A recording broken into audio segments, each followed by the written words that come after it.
চৰ্চা কৰি আছো আমি ভাবিছো যে আমি যদি 4 জনীয়া এটা পৰিয়ালক অন্তত 1 কেজি দালিও বজাৰতকৈ যদি 25-30 টকা কম দামত দিব পাৰো বিনামূলীয়া চাউল আৰু কম দামৰ দালিৰে আমাৰ পৰিয়ালটো যথেষ্ট উপকৃত হ'ব পাৰে তেনেকৈ চেনিৰ যদি বজাৰৰ দাম 70 টকা আমি যদি 15 টকা 20 টকাও কমত দিব পাৰো তেতিয়ালে তাৰ পৰাও বহু ৰাইজ উপকৃত হ'ব পাৰে আজিলৈকে অসমত আমি তেনেকুৱা কৰা নাই কৰিব যাওঁতে কেনেকুৱা অসুবিধাৰ সন্মুখীন হ'ম সেই বিষয়েও মোৰ বহুত আইডিয়া নাই কিন্তু আজিৰ পৰা আমাৰ আগতে আমাৰ বিষয়াসকলৰ লগত মই কথা পাতিছো যাতে আমি এনেকুৱা ব্যৱস্থা লাহে লাহে কৈ যাতে আমি আৰম্ভ কৰিব পাৰো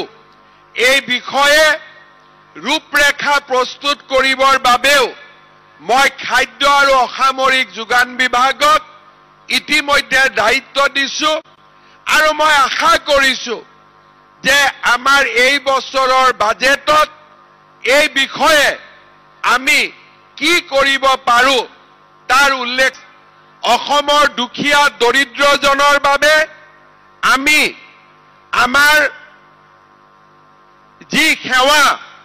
সেই সেৱা আমি অব্যাহত ৰাখিছো চৰকাৰী চাকৰিয়ে হওক দৰিদ্ৰজনৰ সেৱাই হওক মুখ্যমন্ত্ৰীৰ উদ্যমিতা আঁচনিয়ে হওক আত্মনিৰ্ভৰ অসম আঁচনিয়ে হওক আমি আমাৰ ৰাজ্যখনত দুৰ্নীতি আৰু পক্ষপাতমূলক ব্যৱস্থাৰ পৰিৱৰ্তে অতি স্বচ্ছতাৰে ৰাইজক সেৱা কৰিবৰ বাবে আমি আমাৰ প্ৰচেষ্টা অব্যাহত ৰাখিছো মই বহুত দীঘলীয়াকৈ নকওঁ এটা আপোনালোকক উদাহৰণ দিম যোৱা পৰহি দিনাখন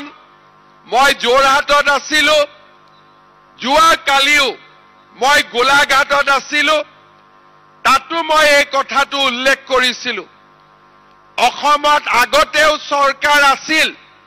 আৰু ভৱিষ্যতেও চৰকাৰ থাকিব আগতে যেতিয়া লোকসেৱা আয়োগৰ পৰীক্ষা ৰিজাল্ট দিছিল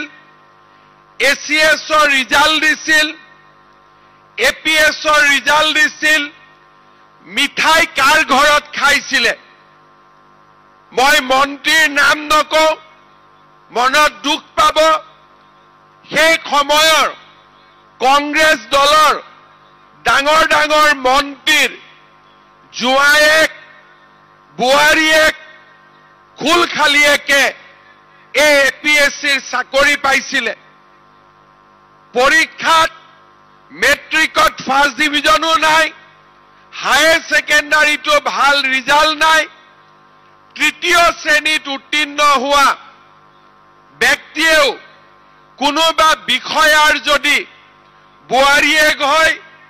খুলখালিয়েক হয় চৰকাৰী চাকৰি পাইছিলে 2005-06 বা তাৰো আগৰ যদি একেবাৰে জনা সময়ৰ পৰা 85 চনৰ পৰা 90 চনৰ পৰা 96 পৰা 2000ৰ পৰা 2014 চনলৈকে আমি যদি বাতৰি কাকত উলিয়াই লওঁ এপিএছচি ৰিজাল্ট দিয়াৰ পিছত এচিএছৰ ৰিজাল্ট দিয়াৰ পিছত সদায় পেপাৰত লিষ্ট ওলাই যে কোন ডাঙৰ মানুহৰ কোন ল'ৰা আৰু ছোৱালীয়ে এইবাৰ মেজিষ্ট্ৰেট হ'ল আৰু এইবাৰ ডিএছপি হ'ল আৰু এই চাকৰি পাবৰ কাৰণে পঢ়া শুনা কৰিব নালাগিছিল তৰুণ গগৈ কংগ্ৰেছ দলৰ চৰকাৰ থকাৰ সময়ত এপিএছচিত ৰাকেশ পাল নামৰ ডাঙৰ অজগৰ সাপ এডাল থৈ দিছিলে আপুনি 1 কোটি দিয়ক 50 লাখ টকা দিয়ক চৰকাৰী চাকৰি লৈ যাওক আৰু সেই কাৰণে ৰিজাল্ট দিয়াৰ সময়ত এই অজগৰ সাপডালে কিমান টকা খালে কিমান টকা চাকৰি পালে তাৰ ওপৰত আলাপ আলোচনা আৰম্ভ হৈছিল কিন্তু আজি যোৱা 10 দিন আগত এপিএসসি ৰিজাল্ট দিলে আপোনালোকৰ আশীৰ্বাদত আজি আমি এনেকুৱা এটা পৰিৱেশ নিৰ্মাণ কৰিলো যে মোক আটাইতকৈ বেয়া পোৱা টিভি ষ্টেচনৰ মালিকেও টিভিত লিষ্ট দিব লাগে যে কোন তৰকাৰী বেপাৰীৰ লৰাই মেজিষ্ট্ৰেট হল কোন ঠেলা চালকৰ লৰাই ডিএছপিত চাকৰি পালে আজি আমি অসমখন দুখীয়া দৰিদ্ৰ মানুহৰ বাবে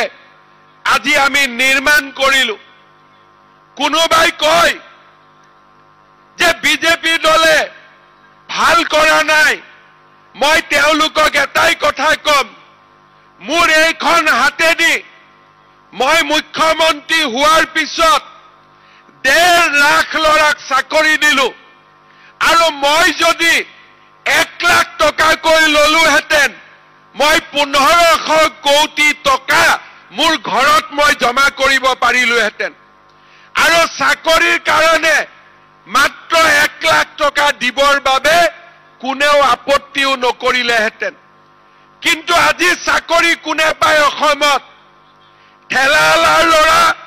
ৰিক্সা চালকৰ ল'ৰা গাঁৱৰ বিধৱা মানুহৰ ল'ৰা আৰু কষ্ট কৰি কাম কৰি ঘৰৰ আধা পেটত খাই স্কুললৈ যোৱা দুখীয়া মানুহৰ পৰিয়ালে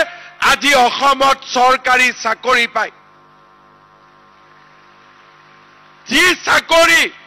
যোৱা কালিলৈ আমি কল্পনা কৰিব পৰা নাছিলো আজি তেনে